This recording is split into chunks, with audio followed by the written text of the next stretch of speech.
Good morning, and welcome to Coffee and Sports. This is the morning show, powered by Wire Network. My name is Gene Walzak, the NFL genius, and to my right, I got the man that knows better, Mr. Mo Better. Hey, good morning, Gene. Good morning, chat. Welcome. Let's get into it. We got a special guest joining us shortly, and without further ado, he is the man that not only guards the 2, but he also guards the 3, Mr. Brett Guardy P.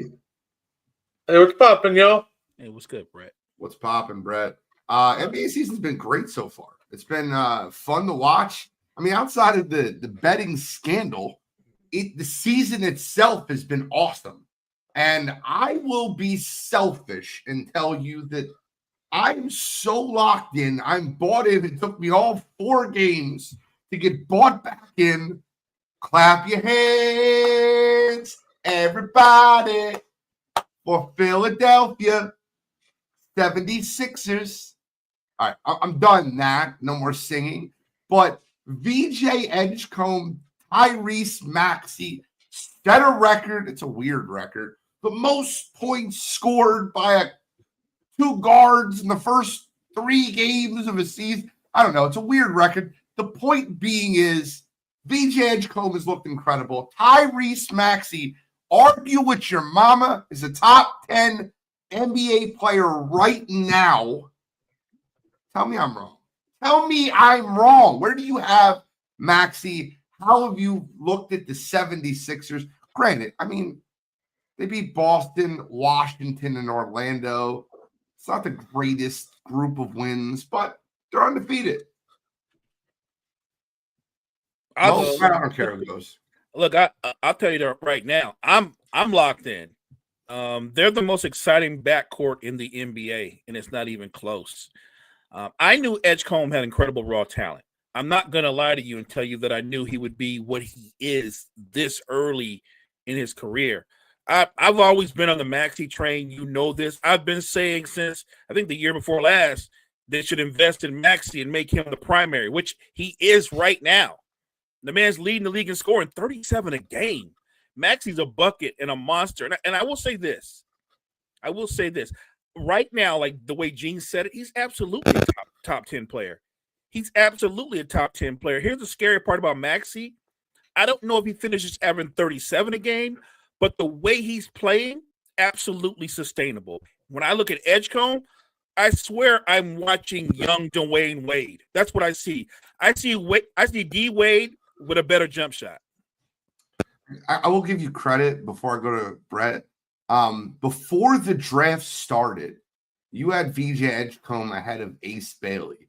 Most people did not, including me. I said I think Ace Bailey has the higher ceiling. I think Edgecombe has the higher floor. That's was my take on it. I would have invested in the guy that had the higher ceiling. It took me all of 4 games to go, oh, I was wrong there. VJ Edgecombe looks to me like the much better player. I could be wrong. Ace Bailey could turn into be like Kevin Durant, like his comp was. He could. But Brett, what have you seen so far in the 76ers? Tyrese Maxey, VJ Edgecombe. I love what I've seen so far from the Philadelphia 76ers. They're playing fast. They're playing loose. They're playing through their young talent, which is exactly how the season should go. I love what they're doing so far. Maxey has looked like a top 10 player.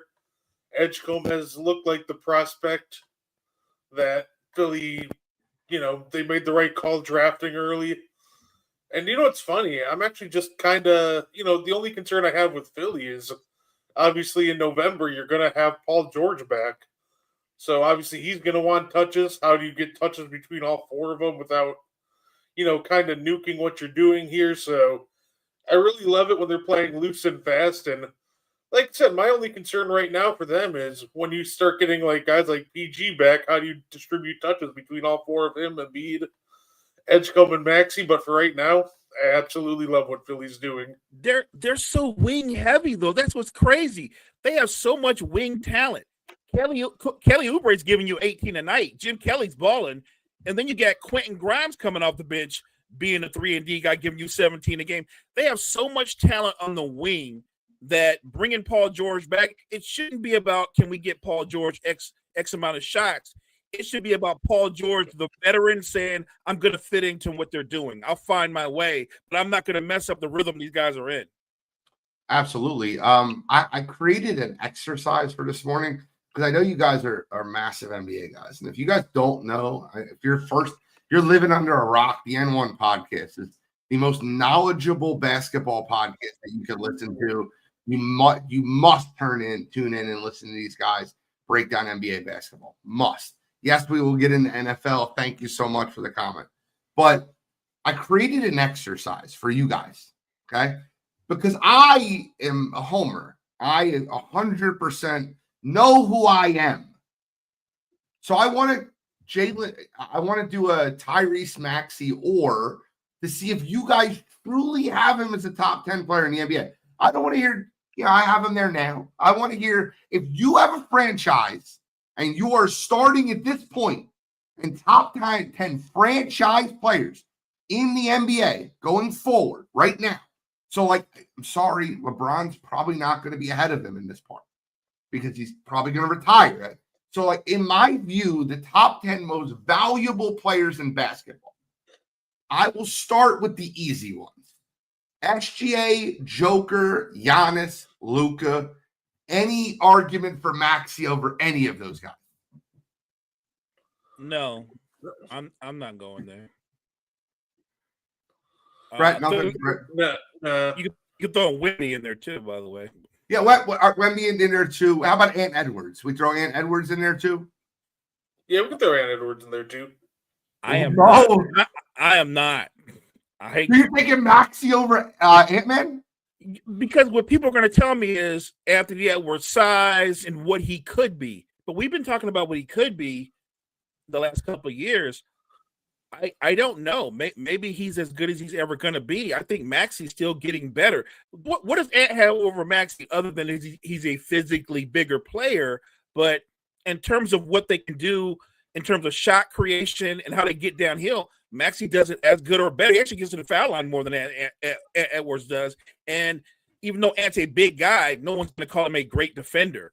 So I think Maxey has a gear in him that Ant doesn't have. So I'll be the oddball. I'll take Maxey. No, you're fine. You're fine. That's 6 for Gardy, 3, 5 for Mo. Here's where it gets interesting because I want to eliminate the old heads, right? We're not starting a franchise with Kevin Durant, LeBron James, or Steph Curry over Tyrese Maxey. Are we good there? Can we eliminate them? But where it gets fun is where, and I think his most comparable player in the NBA, I think the most debatable player in the NBA is last year's clutch player of the year, Jalen Brunson or Tyrese Maxey. If you're starting a franchise, and those are the two options on the wall that you could start with, who are you starting with? Brett, I'll start with you. That's so tough because Jalen Brunson is also still just a very young player as well. Yeah. You know what? I'd probably stick with Brunson on this one. I'm a huge Jalen Brunson fan. I think he's the ultimate overachiever. I don't think no one projected him to be what he's become in the NBA, and I followed him going back to when he was in college. Having said that, you're saying I'm going to draft them, and I have the option between the two and what they're going to be going forward. Brunson is more accomplished than Maxey. He's not better than Maxey, and Maxey I think has a higher upside. I don't think Maxey's done. I would take Maxey. I have Maxey also. The next one, and this is I do not have Maxey on this one. I'll lead this one off. Is Cade Cunningham. I'll take Cade over Maxey. I think it's close, but this is my tier right here where I have Tyrese Maxey in this little tier, and I'll give you the whole pocket shortly. But Cade Cunningham or Tyrese Maxey? I think this is about where Maxey is too, but I think I would go Cade. I would take Cade too. He's just got some great size for the point guard spot that you can't teach. So Guardians for you're at 8. Mo is at 6. I'm at 7 because I gave Ant Edwards the over at Maxey, but I'm fine with Mo being. So we have 8 players better. So you only have 2 more spots, Guardy 3. So if you're in the top 10, we're gonna find out. The next name up is Mr. Paolo Banchero of the Orlando Magic. Who will you start a franchise with? Both young, absolute superstar talents. Where are we at? Banchero or Maxey? See, what's tough about this one is I almost want to say Maxey here. Paulo is interesting because before his rookie year even started, I made a bold prediction that he'd be the MVP of the NBA one day. You did. But say this is where it gets tough. I might have to say I might end up going Maxey here. It's tough because Paulo just keeps frustrating me every time I watch him. He's starting to look more like a modern Josh Smith than anything, but I might go Maxey here. Okay, Maxey. Who do you got, Mo? I'm going Maxey. Look, all the metrics say that Paolo should be the next superstar when you look at his size and everything that goes with him. But when you watch him play, he's a highly inefficient player. And that's just on offense. On defense, he gives you little to nothing. So I know what he could be, but I'm going with what Maxey is and what Maxey will be. I'll take Maxey. All right, we have 7, 8, 9 right now. Next name up, Ja Morant. Maxey. Oh, that's easy. I got Maxey. Okay, well, that was very quick. It's okay. I have 2 more names on this list, and if you have them in your top 10, we're gonna find out shortly. Next name up, Baby Joker, Alpermain Sengun, or Tyrese Maxey. Oh, I think I'm going Maxey. Maxey. I'm going Maxey. I'm a big Sengun guy. I am too, but I he's not even the best player in his own team. Like, he's a good player, but he's so awkward sometimes. Like, I don't know what he's going to be. I don't know what his ceiling is. Is he Joker or is he Sabonis? He's somewhere in the middle. I think he's closer to Sabonis. I think he's somewhere in the middle. I now, out of respect, I put him over J-Dub. I put him over a lot of guys that just haven't. I feel like J-Dub, Cooper Flag, a lot of those guys that, in my opinion, have not reached their potential. I've put Tyrese Maxey over. Are you guys in agreement there right now? Yeah, I don't think they're there yet. I'm there. I don't think J-Dub's there yet. Anthony Davis, to me, is a little long in the tooth, so I kind of skipped over him. Are you guys okay with me skipping over Anthony Davis? Yeah, I don't have AD top 10. I think he's still a high-level player, but he's descending. Well, the last name up is Mr. Jason Tatum. Tatum has season-ending injury, so you'd have to start behind the 8 ball, see what he is after the injury. But going forward, are you taking Tyrese Maxey or Jason Tatum? I'm actually a big Tatum fan, provided that he can be. I can't project health, but let's assuming he's what he was. I would still take Jason Tatum. Okay.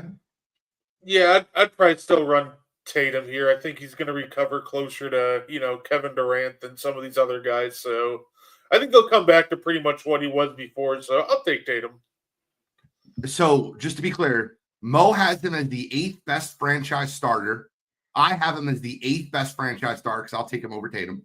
And Guardy 3 has him as the 11th best, which is fine. That's no issue there. I know I was going to be a homer walking into this. I fully understood that.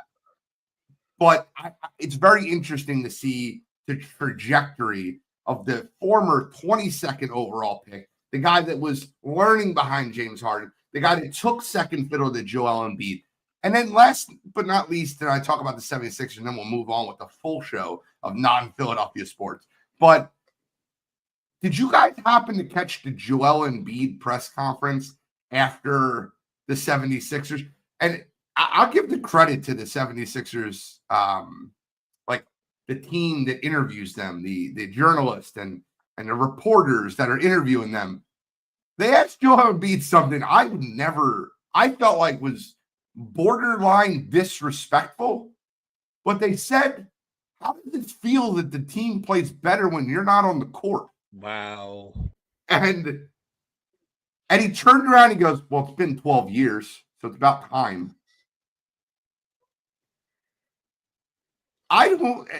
Then they asked him about his minutes, and he said, if I'm going to play spurts of minutes and not really get in the groove, I'd rather be at home with my family and not be at the game.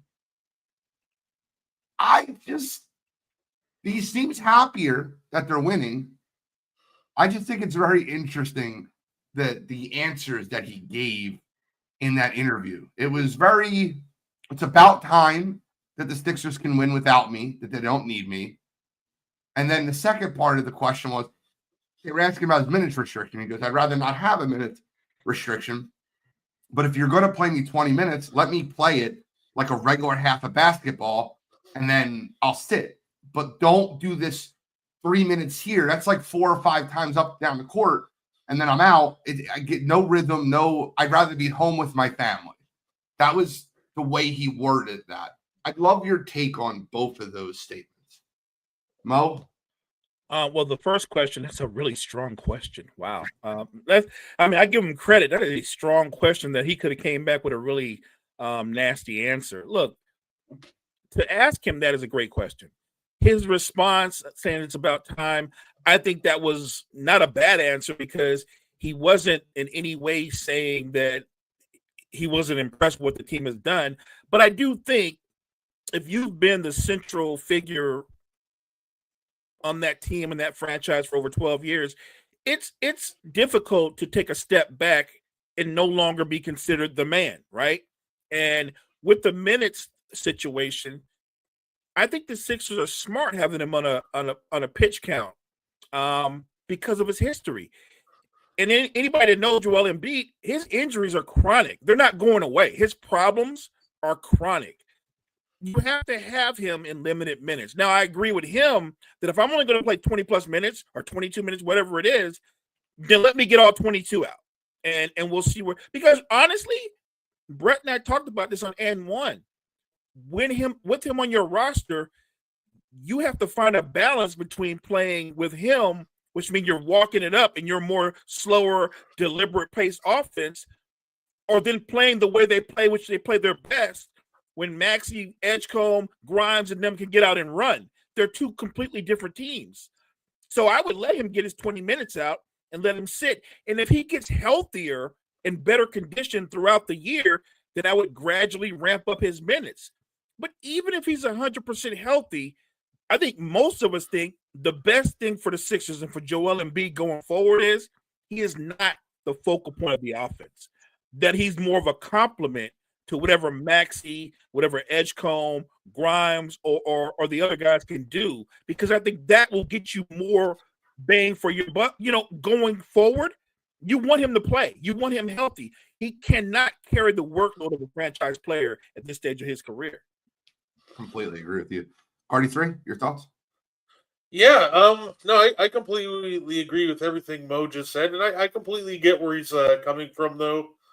It's one of those things, he's happy they're winning, but when I bet he is kind of frustrated just kind of playing in spurts. When you're a franchise guy used to playing, your 30, 35 minutes, and you're able to take as many shots as you kind of want and get into rhythms, it's tough to all of a sudden take a step back and only play for 3-4 minutes. So I completely get where both are coming from. And at the end of the day, I think that the 76ers are smart in doing this. And even them ramping up his minutes, I wouldn't ramp him up too much. If you want to conserve him for the postseason, maybe go from like 25 to maybe 20 to 25 or 30 minutes at most. But yeah, no, I think it's smart what the Sixers are doing. But you know what? Maybe there's a balance. Maybe they can keep him in instead of maybe 3 to 4 minutes. Maybe bump it up to 5 or 6 and play him like about 4 times for different stretches. But I think that what the Sixers are doing is smart. But I also think Embiid's feelings are completely valid. So we'll see if they can find a balance to make him happier. That what they're saying around the city, what a lot of like Daryl Morey and a lot of the guys in the early press conferences, or the guys that get on the radio and talk to their local WIP, they want one postseason of a healthy Joel Embiid and a healthy Sixers roster to see if it was all worth it. So they are trying to conserve Joel Embiid as best as possible. They were trying to be as conservative as possible with Paul George. They were trying to be as conservative as possible with the return of Jarrett McCain. They want Grimes, McCain, George, Embiid, Maxey, Edgecombe. They want that to be their playoff rotation, and they want to see how that plays out. What my biggest concern is, a lot of these guys are learning to play without Joel Embiid on the court. And when Joel Embiid gets on the court, it slows the pace down. And although Joel is playing efficient or scoring the basketball, the 76ers are not playing efficient and scoring at a high clip. Their plus minus is notably down because they're not running. When you have BJ Edgecombe and you have Tyrese Maxey and Kelly Oubre and these guys that are up and Quentin Grimes, they're getting up and down the court. Adem Bona looked incredible in the fourth quarter and overtime with 5 blocks the other night versus Washington. They came back from down 19 in the fourth quarter to win that game.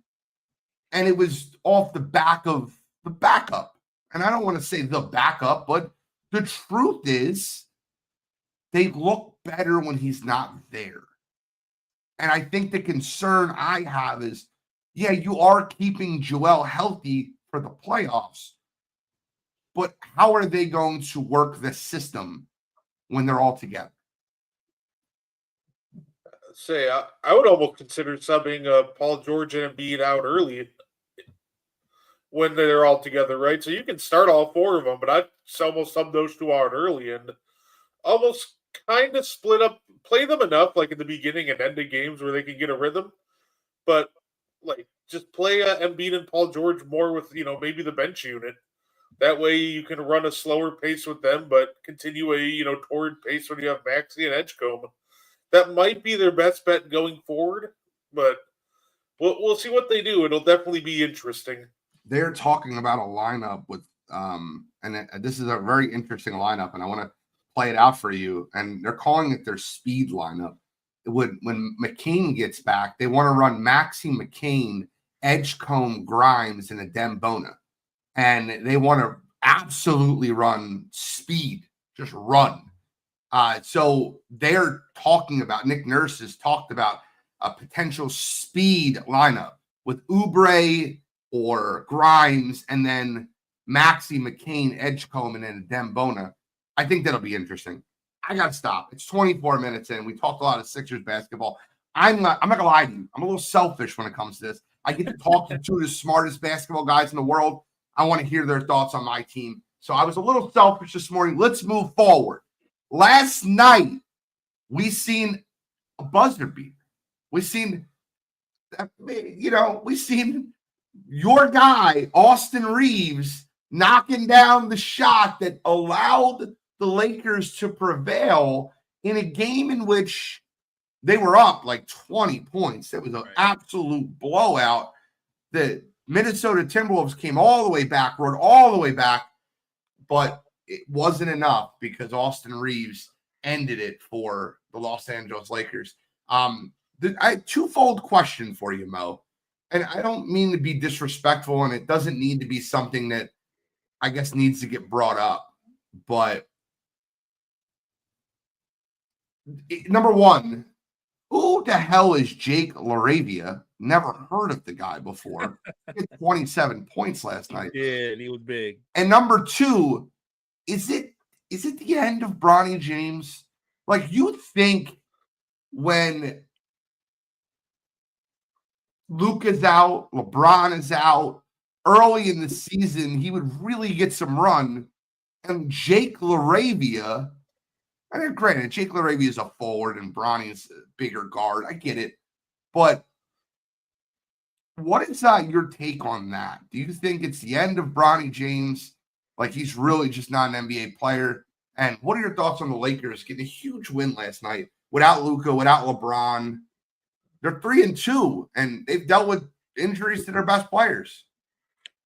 So let me start with the Bronny thing. Okay. I think right now, today, he's not an NBA player. I think he's still a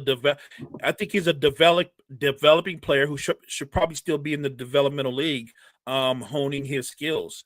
That doesn't mean he won't eventually be an NBA player, but if he was going to crack the lineup, the rotation, he would have done it now. Now would be the opportunity. And he hasn't done that. As far as the team as a whole, look, when LeBron was hurt, I knew what we were going to be. Luka goes down, I thought we're probably going to be under 500, and Austin Reeves steps up. And I asked this question last year about Austin Reeves. I asked, was he the best third option in the NBA? Yeah, you did. I asked that. And a lot of people said, no, this or that, he's not. And maybe that might have been true last year. But this particular season, he's been thrust into the spotlight as the primary. Yeah. And all the guy has done is average 34 points and 10 assists. That's what he's done as a primary. He's getting to the foul line almost as much as Maxey. Like, Austin Reeves has shown a bag that I didn't know he had. I know he had a good handle, a deceptive handle, but now he's closing games. They're ISOing him. They're running pick and roll in him, and guys can't stop. He's splitting the pick and roll. The game-winning shot last night, I saw it unfolding.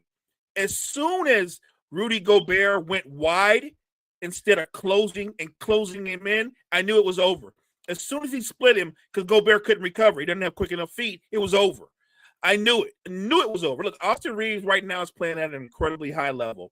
I still think big picture, the Lakers are a playoff team, not a championship team. But I do think it's interesting to watch him play and to continue to develop. I think he's developing in his own right into an all-star caliber player, and it's fun to watch. Bro, what are your thoughts on the game last night?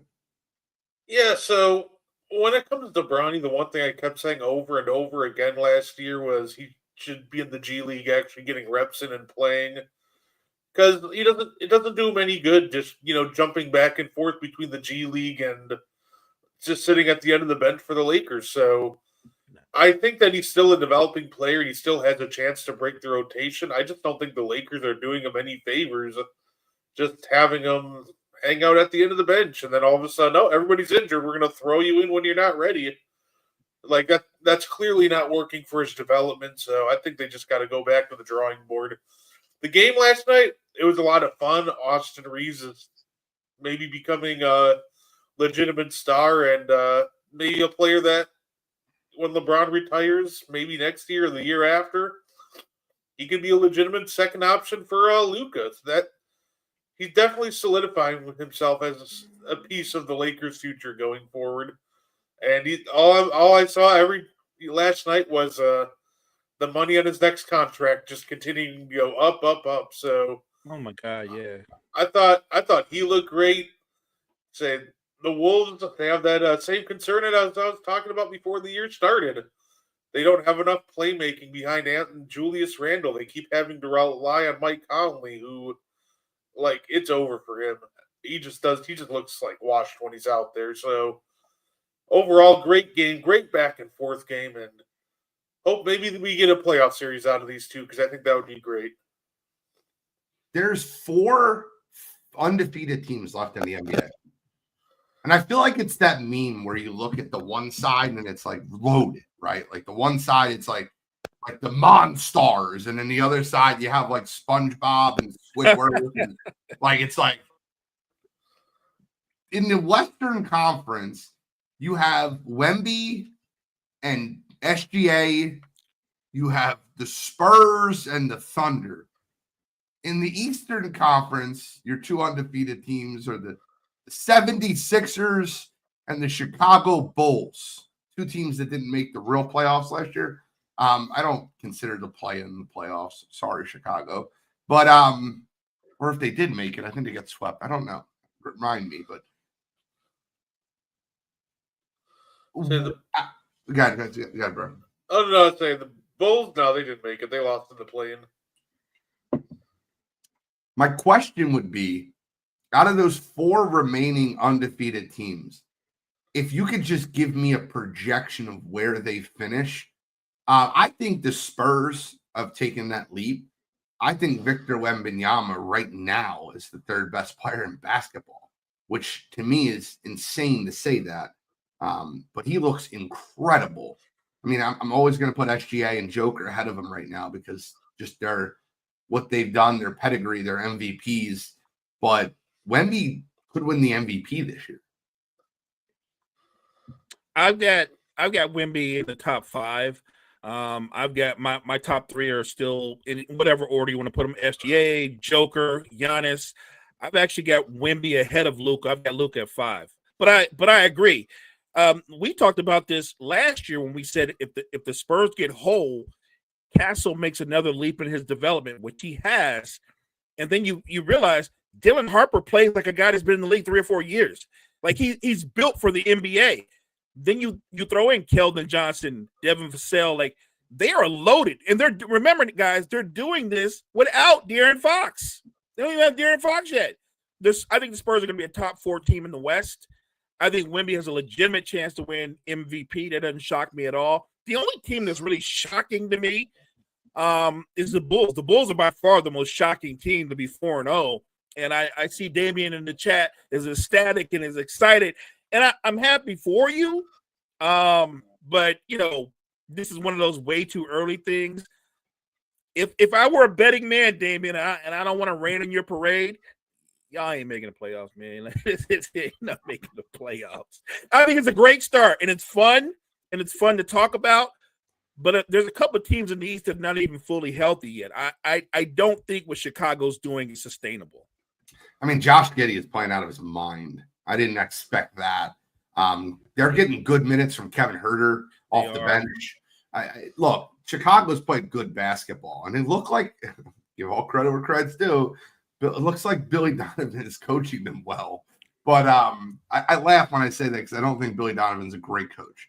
But what surprised you the most about these undefeated teams, Brett? Yeah, definitely the biggest surprise just has to be the Chicago Bulls. I knew, they're a team that I thought could be somewhat fun, basically because they do have Montes Muzelis, who's been playing great. They've been playing a lot of, fast up-tempo basketball. They've been winning a lot of, close games and even have a couple, have a blowout in there. So that being said, I think that as fun as they are, I still think that they're a play-in team. I think teams like Orlando who are currently out of the playoffs, they'll find their groove at some point. I think, well, he's now Trae Young's hurt, but I still think Atlanta can be dangerous this year. So it's still a tough one to crack, but definitely the biggest and the kind of a fun surprise is definitely the Bulls. It is fun. And the rest of the teams, the 76ers are kind of surprising. Wasn't sure what we'd get out of them with the injuries. But they've been a fun surprise. And Spurs and OKC, though, they aren't that much of a surprise to start out the year hot, especially when we see the starts that Wemby and HDA are out to. Ooh, they're just tough to beat. Man, you know what? I'm going to give credit what credit is due. They drafted Jared McCain, stud, absolute hooper. You go out and you go against the grain. A lot of people were calling for somebody else to be drafted ahead of, and you get the Edgecombe. They have done a terrific job in the draft. I'm going to give Daryl Morey credit. I don't give him a lot of credit because he tends to go for big names and big trades, but he went the right way. This is the youth movement, and I'm not trying to go back to the Sixers, but it's more of a youth movement, which is a good thing. I think when you look at the Bulls, we talk about Monticello. The guy is terrific. This kid has all the talent in the world, and you're right, Josh Giddey is balling. I hope it's sustainable. I just don't know if it is. I feel like if I were going to do a comp in another sport, I think the Bulls are to the NBA what the Steelers are to the NFL. It's fair. Want to move off the NBA. 35 minutes NBA. If you want to get some more NBA action, make sure you tune into the N1 podcast. They're going to talk about a lot more NBA. You're going to get a full show of NBA action.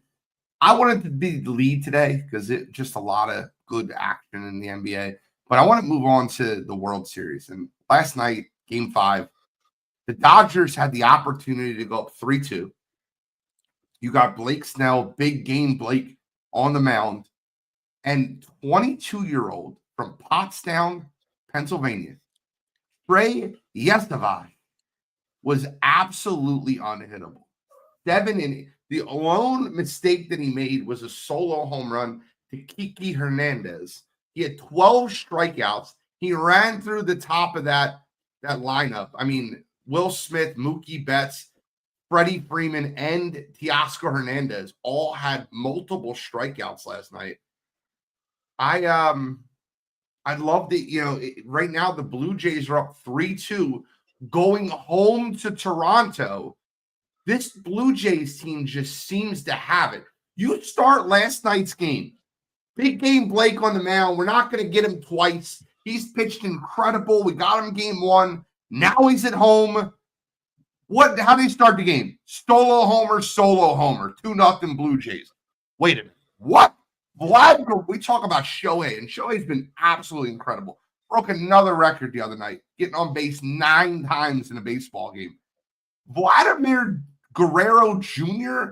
has been just as good, if not better, in this postseason. I just want to read you something real quick.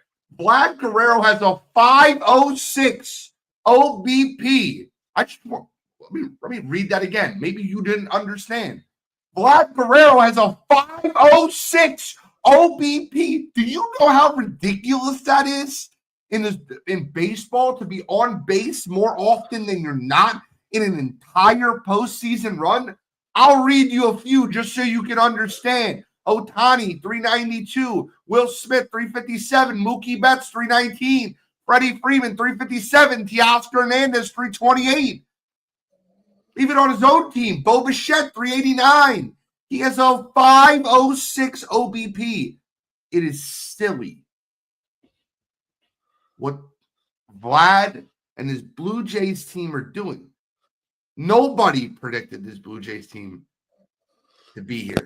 Now you have Yamamoto pitching in Game 6 with the season on the line in Toronto Friday night. Your thoughts on this Blue Jays-Dodgers series, gentlemen? Say, Blake Snell kind of just did the one thing that, he couldn't, right? Get hammered early.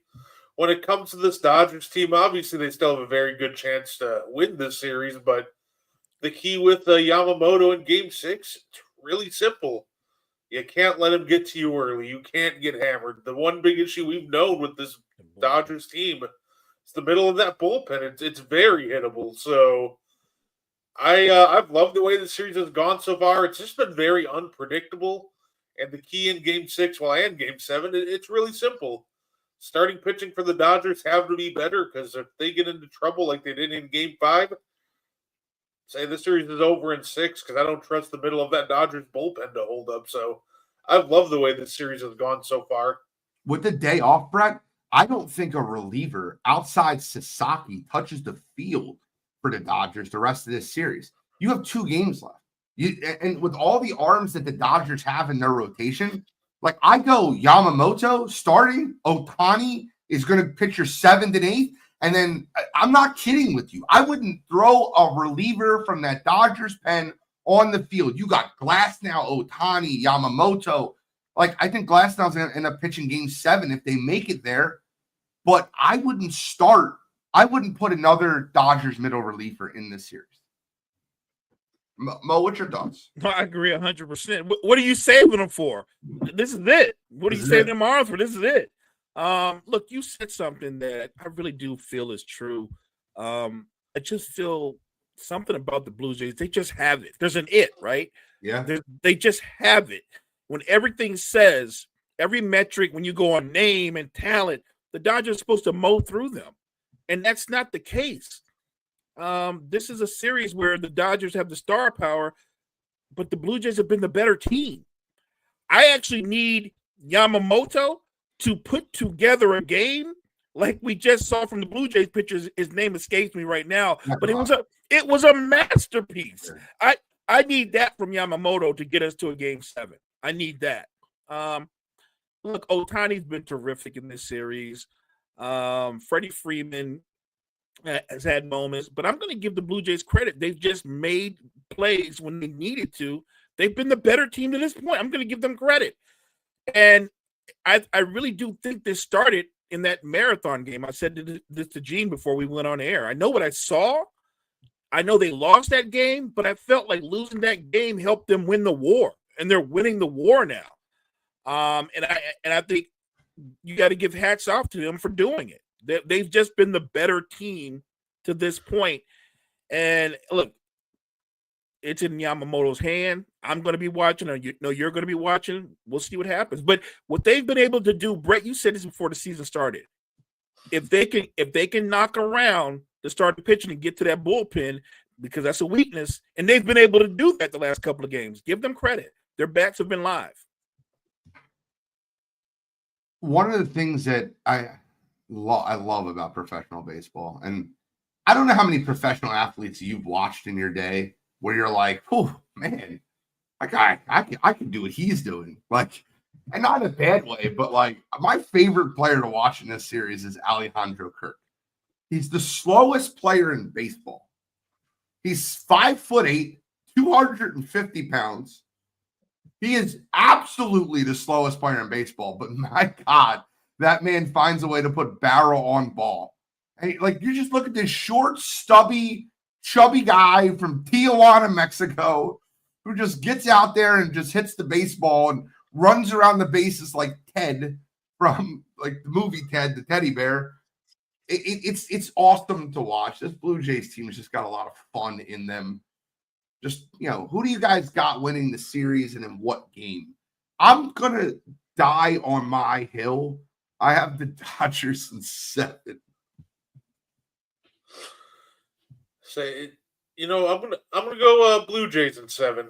I think this is a fun series, and the way that this series has been going, it's been giving us maximum drama. So I think they take it to the next level, and the Dodgers take Game 6, and we get a Game 7 that the Blue Jays win.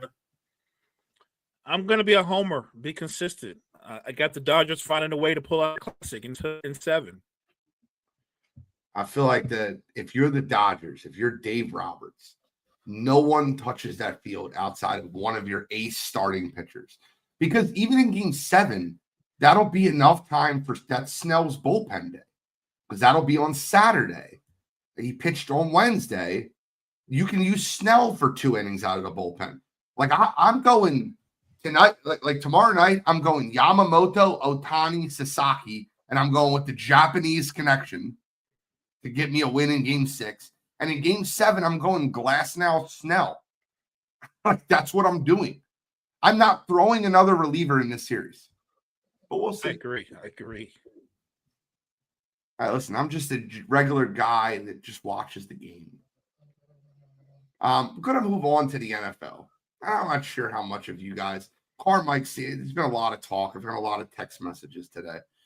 I don't know if you guys seen the beginning of Wire to Wire last night. And if you did see the beginning of Wire to Wire, you witnessed a very passionate argument between myself and Chowie. And it went back and forth for a good 10 to 15 minutes. And it's a lot of curse words were thrown at each other. Honestly, if he was in the same room at me, I would have probably attacked him.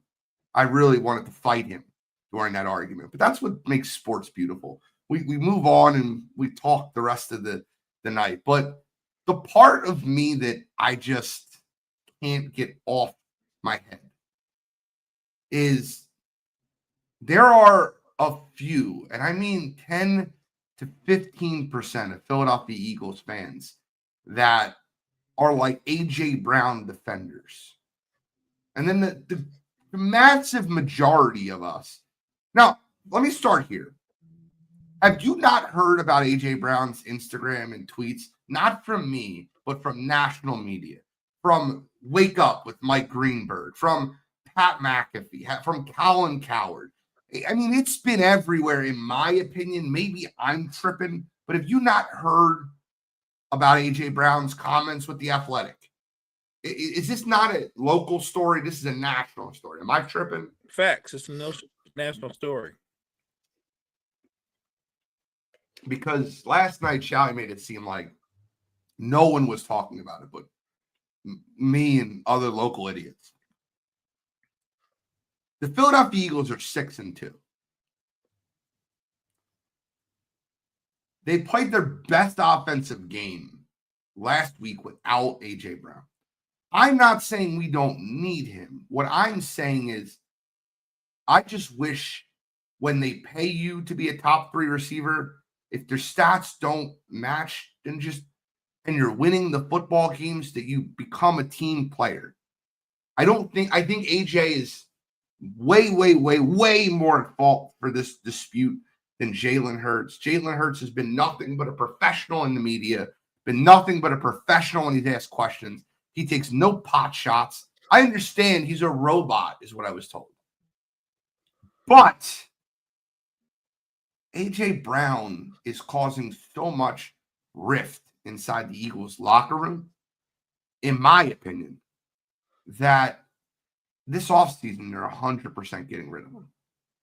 Win a Super Bowl, don't win a Super Bowl. But I think he'll be the main reason why this Eagles offense sputters down the stretch, and this Philadelphia Eagles team does not win back-to-back Super Bowls. I'd love to get your thoughts on the A.J. Brown situation. He made comments with The Athletic. He's talked to Diana Rossini.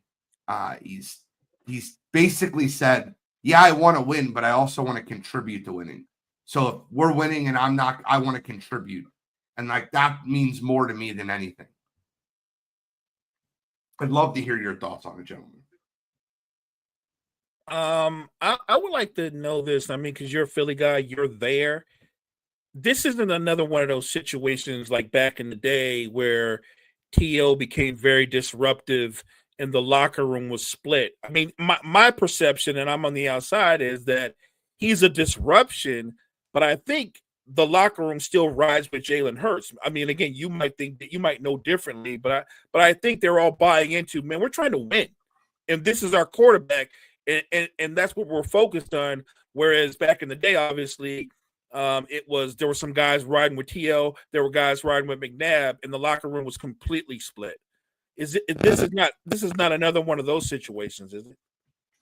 So I think the situation with AJ and T.O. are different. T.O.'s situation, I gave a 45% blame to Donovan, and I felt like the locker room was completely split. Donovan McNabb publicly campaigned for the Eagles to pay Brian Westbrook. Terrell Owens had a record-breaking season and didn't say a word.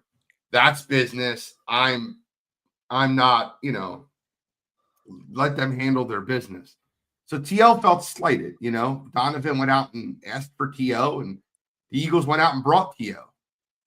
A lot of stuff came out later is Donovan was, I guess, frustrated with the fact that the city liked T.O. more, that, the fan base, and he was the bigger star, and he got frustrated and his ego played a part. I think with AJ, it's a lot different in a sense that if he doesn't see the ball and he's not contributing, he cares about his stats and him winning one-on-ones more than winning, and that bothers me. And he thinks that him getting the ball will contribute to winning, but sometimes the game script doesn't call for that. Why make a risky play when you're up 10 points and you can run the ball with Saquon Barkley? In my mind, I think that it's more of game script versus ego in the other situation. Just my opinion, though. I would love for this. Listen, Philadelphia has a few 30 for 30s coming. They do. Markelle Fultz, Ben Simmons. Oh, yeah. AJ Brown, Jalen Hurts. Jalen's the godfather of AJ's child. And they don't like each other anymore. And everyone talks about the Eagles bringing in Brandon Graham because of their pass rush. I think Brandon Graham is an olive branch because everyone loves him and people follow him. And I think they needed to get control of the locker room. Jory said, absolutely.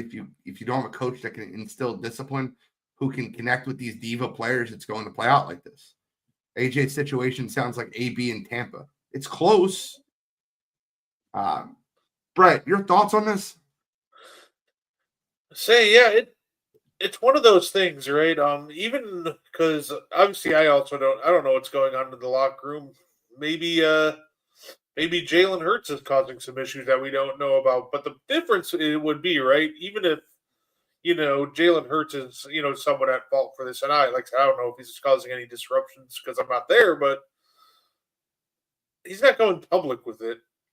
And if you have problems with your teammates or the game script or anything, that's something you just kind of keep in house, right? So I think AJ Brown is putting himself in a position where even if it comes out later that he wasn't 100% at fault, that he's going to make himself seem 100% at fault because he's making comments to the Athletic, cryptic tweets, cryptic, Instagram posts. So I think most of the Eagles, do ride with Jalen Hurts, but I also don't think AJ Brown is doing himself any favors because even if Jalen Hurts is at fault, for example, nobody's going to see it that way because Jalen Hurts is keeping it to himself and keeping it moving like a professional, and AJ Brown just keeps talking and making cryptic tweets. So I don't think AJ Brown in this scenario is doing AJ Brown any favors.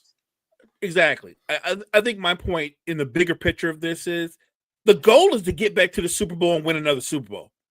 And if in that process, AJ Brown has another all-pro season, that's great. But if he doesn't, and let's say he just has a really good season, but not an all-pro season, but they get back and win the Super Bowl, that should be all that matters. That's my mindset. And I will say this. I think I'll give T.O. credit just to go back real quick to the other situation. T.O. was mad about money, but he wasn't about stats. It wasn't about if I don't get the ball, I'm going to be miserable. I feel like A.J. Brown is like, I want to – what's that line he used? Using me while not using me. Like, you're just trying too hard for like to make this a public thing when this could have been a conversation in private between you, the OC, and your QB. I would have been celebrating the win last week because you not only won, your running game looked like the running game from last year. And that matters to me. If I'm an opponent and the Eagles running game has woken up, I'd be afraid. If I'm AJ Brown, if the running game is better, there'll be more opportunities for you in play action.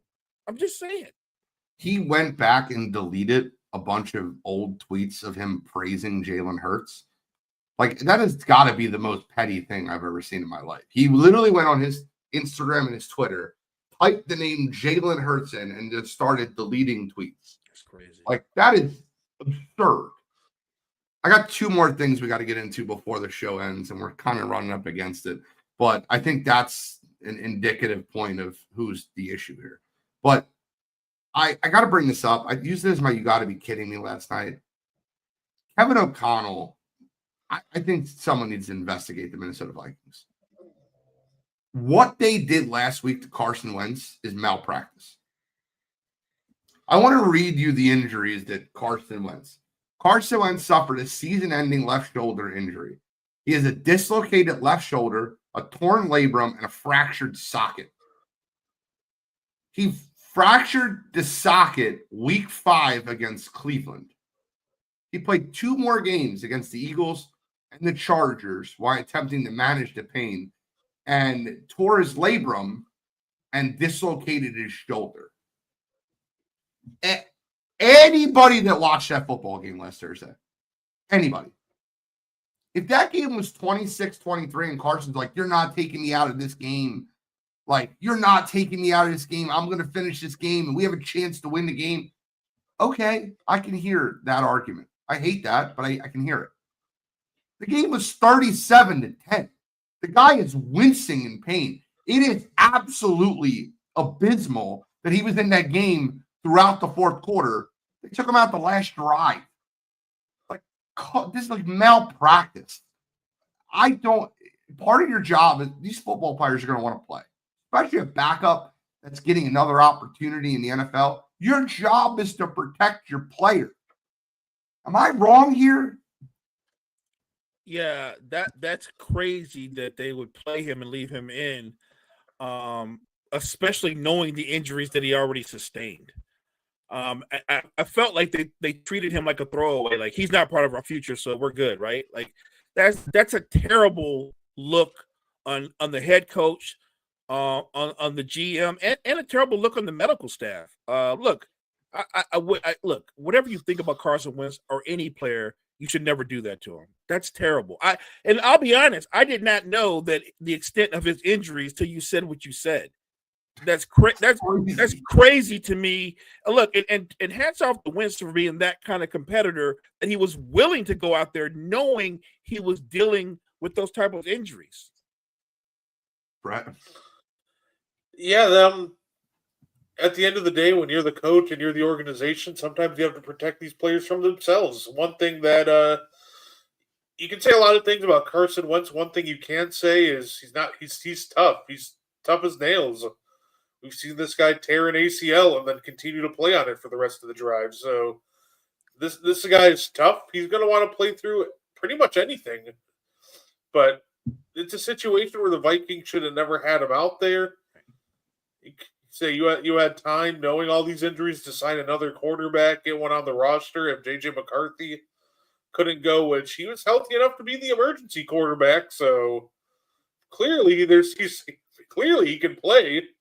So that's the part that really, I guess, stands out to me, is if you're healthy enough to be the emergency quarterback, are you just protecting yourself or JJ McCarthy from himself? Like, this kid's a bust. Am I wrong? No, apparently you're not wrong. Apparently the Vikings think so too. They're like, look, Carson Wentz with you pretty much can't throw the football. We're going to keep playing him over you. Apparently, Brosmer's just the worst quarterback in NFL history because he never even got talked about to play. They went out and got John Wolford. So, yeah, it's an interesting situation in Minnesota, but they've very much mishandled this Carson Wentz situation. That makes me feel like they don't have any hope in or belief in JJ McCarthy. Let's put Carson out there with one arm, bad shoulder, and he's still a better option than you are. That's not good. Last thing of the day tonight, Thursday Night Football. The Baltimore Ravens, with the return of Lamar Jackson, will be headed in the Hard Rock Stadium to take on the Miami Dolphins, who played their best game of the season versus Atlanta last week. Games in Miami, Dolphins, Ravens, spread 7.5, over-unders 51.5. What are your thoughts on tonight's action? It's one of those things with this game. I'm still not going to be looking at the offense. I get that Lamar Jackson can come and he can lead this offense to score 35 and 40, and that's great.